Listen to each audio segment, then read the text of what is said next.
عزیزان محترم، السلام علیکم ورحمۃ اللہ تعالی وبرکاتہ۔ درود شریف پڑھیں۔ اللہم صلی علی سیدنا مولانا محمد بارک وسلم۔ فیضان خلاصہ تراوی، 8واں پارہ۔ ولو اننا، مشرکین مطالبہ کیا کرتے تھے کہ ہمیں کوئی ایسا معجزہ دکھایا جائے جو سب کو نظر آئے تو ہم ایمان لے آئیں گے۔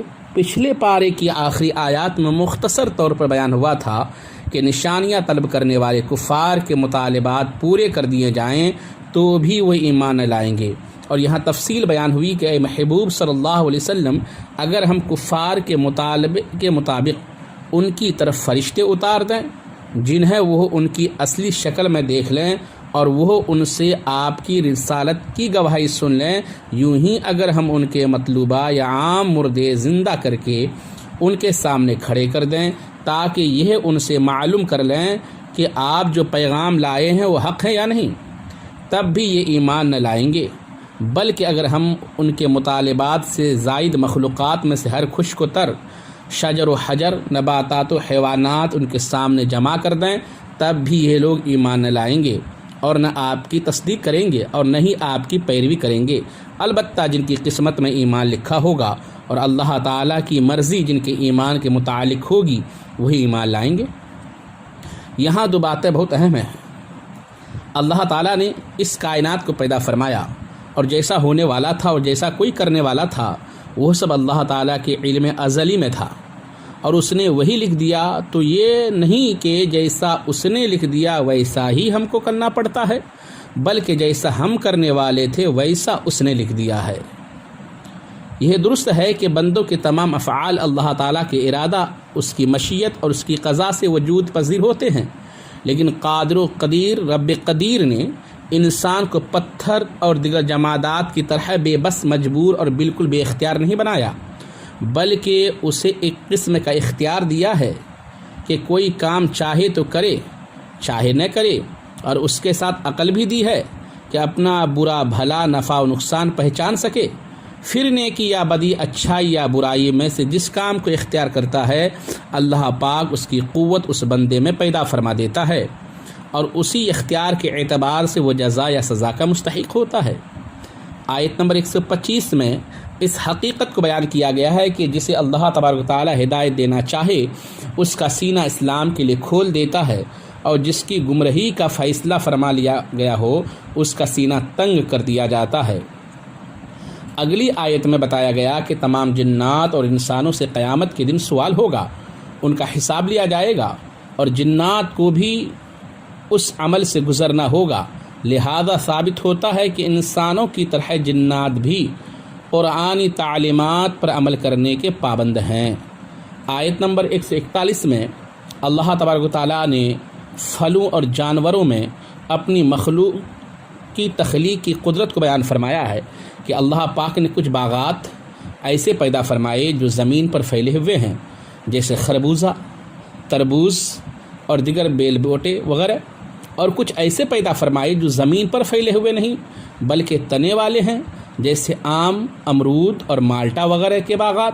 اسی طرح کھجور اور کھیتی انار اور زیتون کو پیدا فرمایا، اور اس میں اللہ پاک کی عجیب قدرت ہے کہ ان پھلوں میں تاثیر و ذائقے کے اعتبار سے تو فرق ہوتا ہے، لیکن رنگ اور پتوں کے اعتبار سے بہت مشابہت ہوتی ہے۔ اور پھر فرمایا کہ اور اس کی کٹائی کے دن اس کا حق دو، یہاں فصلوں کا حق ادا کرنے کا حکم ہے۔ اس میں سب سے پہلے تو عشر یعنی پیداوار کا 10واں حصہ یا نصف عشر یعنی پیداوار کا 20واں حصہ داخل ہے، اور اس کے علاوہ مساکین کو کچھ پھل وغیرہ دینا بھی پیداوار کے حقوق میں آتا ہے۔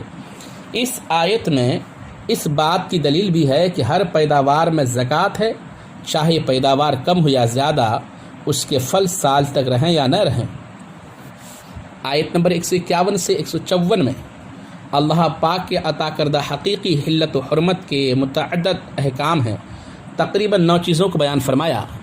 اللہ کی عبادت، والدین کے ساتھ حسن سلوک، تنگی سے خوف، اولاد کے قتل سے بچنا، برائی کے کاموں سے گریز کرنا، اور ایسے افراد کو قتل کرنا کہ جس کے قتل کرنے کا شریعت نے حکم نہیں دیا ہے، یتیم کے مال کو ناجائز استعمال کرنے سے بچنے کا حکم، ناپ تول میں کمی نہ کی جائے، قول اور فعل میں انصاف کے تقاضے پورے کرنا، اللہ سے کیے ہوئے وعدے کو پورا کرنا اور صراط مستقیم کی پیروی کرنا، کیونکہ یہی احکام شرعیہ ہیں، دین اسلام کی تعلیمات کا خلاصہ اور لب لباب ہیں، اور باقی تمام شرعی احکام انہی پر منحصر ہے۔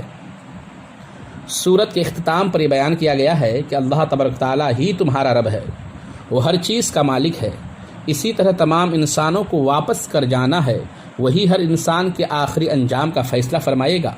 سورہ اعراف، یہ سورت مکہ مکرمہ میں نازل ہوئی، اور ایک روایت کے مطابق 5 آیتوں کے علاوہ یہ سورت مکیہ ہے۔ اس سورت میں 24 رکوع اور 206 آیتیں ہیں۔ وجہ اعراف کا معنی ہے بلند جگہ، اونچی جگہ۔ اس سورت کی آیت نمبر 46 میں جنت اور دوزخ کے درمیان ایک جگہ اعراف کا ذکر ہے جو کہ بہت بلند ہے۔ اس مناسبت سے اس سورت کا نام سورہ اعراف رکھا گیا ہے۔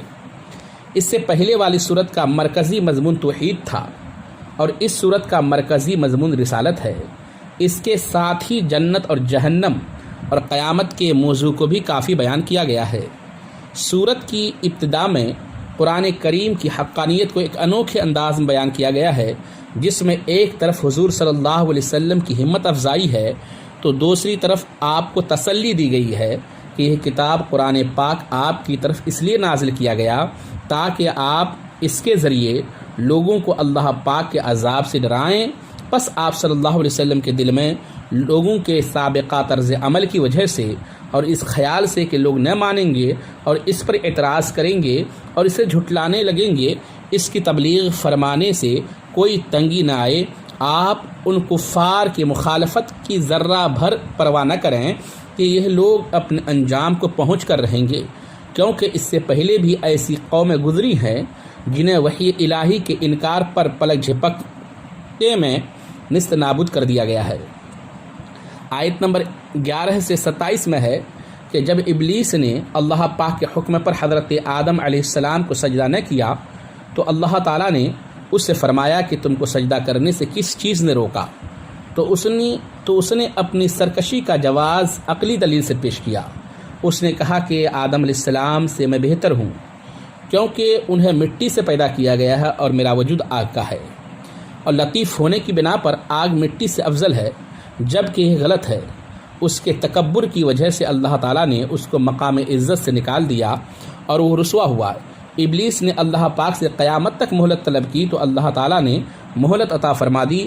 اس پر اس نے کہا کہ میں صراط مستقیم پر گھات لگا کر بیٹھ جاؤں گا اور بنی آدم کو دائیں بائیں آگے پیچھے ہر جگہ سے گمراہ کرنے کی کوشش کروں گا۔ اللہ پاک نے فرمایا کہ تمہارے پیروکار جہنم میں جائیں گے۔ اللہ پاک نے آدم علیہ السلام اور بی بی حوا رضی اللہ تعالی عنہا کو جنت میں داخل کیا۔ ان کو ایک خاص درخت کے قریب جانے سے منع فرمایا۔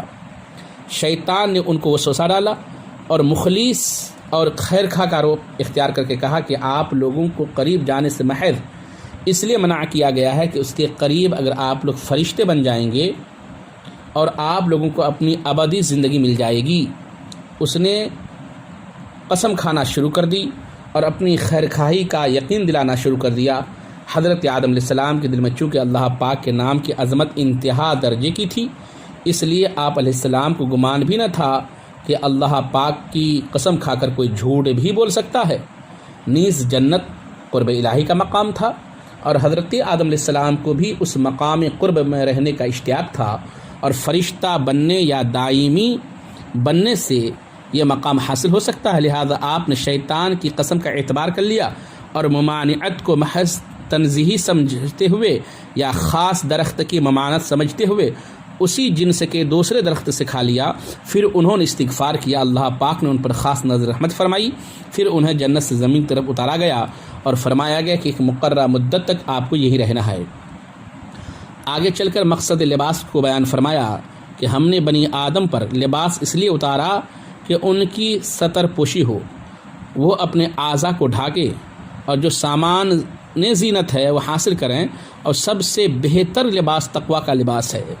آدم علیہ السلام کی اولاد کو شیطان کے شر سے بچنے کے لیے ایک انتہائی حکمت بھرے انداز میں خطاب فرمایا گیا کہ اے بنی آدم، وہ شیطان جس نے تمہارے والدین کو جنت سے اتروانے کی سازش کی، وہ تمہیں فتنے میں مبتلا کر کے جنت سے محروم نہ کر دے، لہذا شیطان کے دھوکے سے باز آ جاؤ اور اس سے بچو۔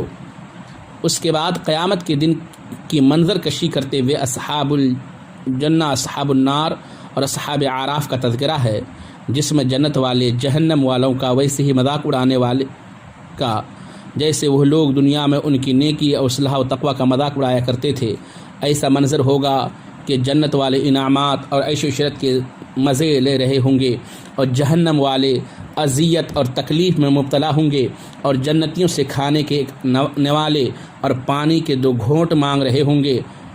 اعراف والے جنت اور جہنم والے میں اپنے جاننے والوں کو پہچانیں گے، ان سے گفتگو کریں گے۔ اہل جنت کے نظارے بہت خوبصورت ہوں گے، جبکہ اہل جہنم بد شکل اور سیاہ اور ذلت و رسوائی کے عالم میں ہوں گے۔ آیت نمبر 57 میں بتایا گیا کہ اللہ کے حکم سے ہوا پانی سے بھرے ہوئے بادلوں کو چرا کر لے جاتی ہے اور بنجر زمین پر برسا کر اس پر اللہ کی نعمتیں پیدا کرتی ہے۔ پھر فرمایا کہ اچھی زمین کا سبزہ اللہ کے حکم سے نکلتا ہے اور خراب زمین باغ و بہار نہیں لے کر آتی۔ مثالیں دے کر قرآن یہ بتایا کہ انسانوں کے دل و دماغ کی جو حالت ہے وہ زمین کے مانند ہے، یعنی پاکیزہ دل اور دماغ میں ایمان قرار پاتا ہے اور اعمال کے ثمرات پیدا ہوتے ہیں، اس کے لیے وہ پھل پیدا ہوتے ہیں، جبکہ خبیث دل میں خیر کے پھل پیدا نہیں ہوتے۔ آیت نمبر 59 میں انبیاء کرام علیہ السلام کی قوموں کا ذکر ہے۔ نوح علیہ السلام اور ان کی قوم کے حالات بیان کیے گئے ہیں۔ ان کی قوم کے سرداروں نے کہا معاذ اللہ، آپ تو کھلی گمراہی میں ہیں۔ نوح علیہ السلام نے فرمایا کہ میں تو اللہ کا رسول ہوں، میرا کام تمہاری خیر خواہی اور دعوت حق پہنچانا ہے۔ آیت نمبر 65 سے ہود علیہ السلام کا تذکرہ ہے۔ انہوں نے قوم عاد کو دعوت توحید دی۔ انہوں نے ہود علیہ السلام کو معاذ اللہ بیوقوف اور ناسمجھ کہہ کر انکار کر دیا کہ اللہ پاک نے ان پر آندھی اور طوفان کا عذاب بھیج کر انہیں ہلاک کر دیا اور اپنے نبی علیہ السلام اور ان کے ماننے والوں کو بچا لیا۔ پھر قوم سمود کا تذکرہ کہ صالح علیہ السلام نے دعوت توحید اپنی قوم کو دی، انہوں نے انکار کیا اور بلا وجہ کے مطالبے شروع کر دیے۔ وہ لوگ پتھر کو تراش کر مکان بنانے میں بڑے ماہر تھے، تو کہنے لگے کہ پہاڑ سے اونٹنی پیدا کر کے دکھائیے جو نکلتے ہی بچہ بھی جنے۔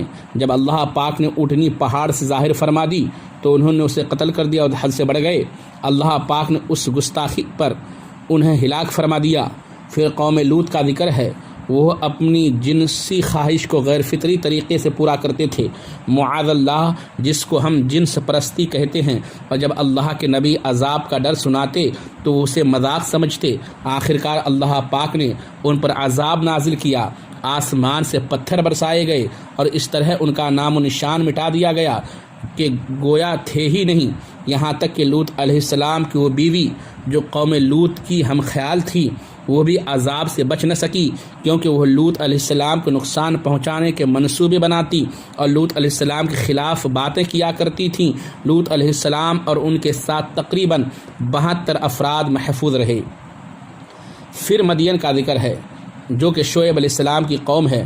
انہیں توحید کی دعوت دی گئی اور تجارت میں جو بد دیانتی کرتے اسے منع کر کے ناپ تول پورا کرنے کی تلقین فرمائی، اور انہیں یہ بھی حکم فرمایا گیا کہ راہ گیروں اور مسافروں کو ڈرانے دھمکانے سے باز رہیں، مگر وہ لوٹ مار کرتے اور شعیب علیہ السلام کی مخالفت پر اتر آئے۔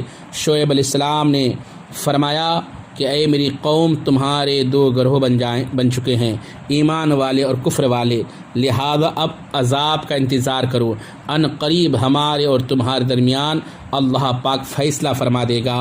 انہی ذکر پر پارے کا اختتام ہوتا ہے۔ السلام علیکم ورحمۃ اللہ۔